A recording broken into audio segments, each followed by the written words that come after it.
Shalom, friends, and I'm glad you're with me once again. I've been reading, just began really, a small volume by a colleague, Rabbi Sharon Brous, who's the rabbi of an absolutely wonderful congregation in Los Angeles, California. Her book is titled The Amen Effect.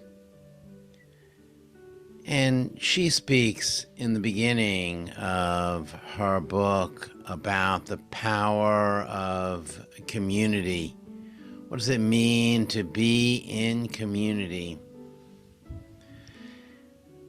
Enduring words, important words, but it made me also realize that in truth, all of us are always living with a sense of grief. That is an enduring truth about life. At one moment or another, we are grieving changes that happen to us in our life almost constantly. Moving from our homes of birth, to college, to work, whatever route we are on, there will be multiple points within our lives when we feel a sense of loss. And yes, that includes the loss we feel when the physical presence of someone who we love and someone who is close to us is no longer with us. Our Jewish tradition is concerned about grief and is concerned about how we handle moments of grief. I'll come back to that in a moment. But there are things that we do in the world that might help us handle this sense of grief that accompanies us on our life journey. Perhaps, let me suggest that one of the most important ways of coping with this feeling of grief, of loss. Perhaps it's a job, perhaps it's a physical ability, perhaps it's a cognitive ability, perhaps it is a career, or perhaps it is a disappointment of some other sort. But one way of handling that would be to share and talk and express feelings with close friends, with partners, to be in conversation with community. And sometimes, often, with counselors or therapists who can help us process the feelings that are within us. You see, having other people to bounce our ideas, our thoughts, our loss is helpful because we recognize that in moments of grief, we are not alone. Another strategy for dealing with loss and grief is to find some way to help us feel productive. Now, that might be as simple as cultivating a garden,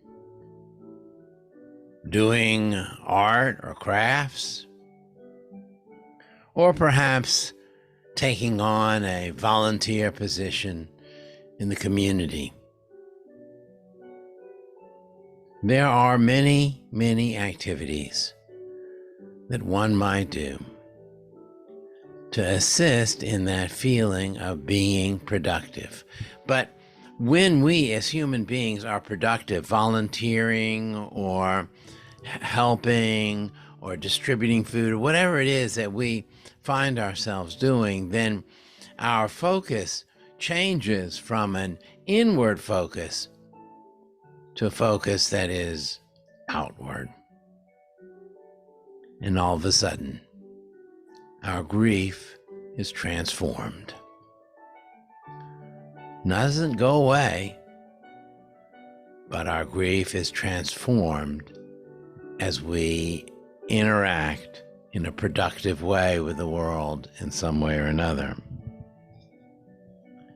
And finally, there is physical activity. For we are, in fact, animals that thrive in some sort of physical activity, whether it be simply exercising or moving or taking oneself to the grocery store or, of course, to the synagogue, to classes or services, whatever you might do. Simply going and doing and being out there and moving is one way of coping with the inevitability of grief. After all, if we are living and breathing in human beings, we are also aging. And aging brings its own kind of grief. Whether you're aging from adolescence into adulthood, or from adulthood into seniorhood. The Mourner's Kaddish that we're about to do in just a moment is a unique opportunity.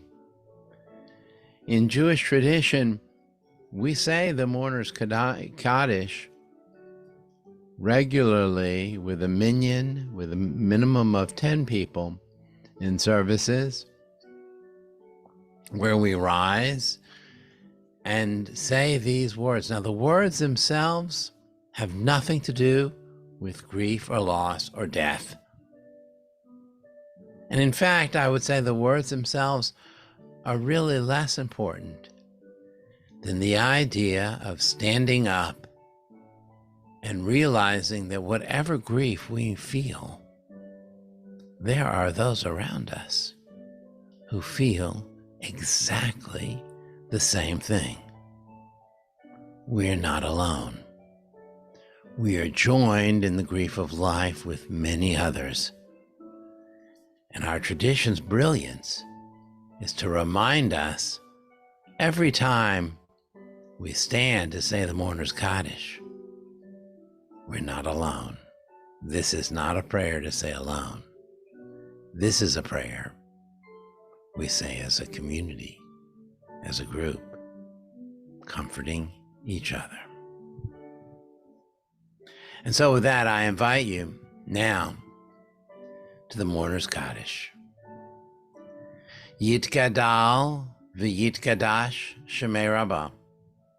Bi'alma divra kirutei v'yamlich malchutei. B'chayechon v'yomechon v'chayei dechol Beit Yisrael. Ba'agala v'izman kariv v'imru amen. Yehi shmei Rabbah mevarach le'olam le'amei amaya. Yitbarach v'yishtabach v'yitpoar v'yitramam v'yitnaseh. V'yidadar v'yidaleh v'yidalal shemei dekudisha barichu. Li'ela min kol berchata v'shirata. Tushbechata v'nechamata damiran b'alma v'imru amen. Yehi shlomo Rabbah min shemaya. V'chayim aleinu v'al kol Yisrael v'imru amen. Aseh shalom b'imramav. Hu ya'aseh shalom. Aleinu v'al kol Yisrael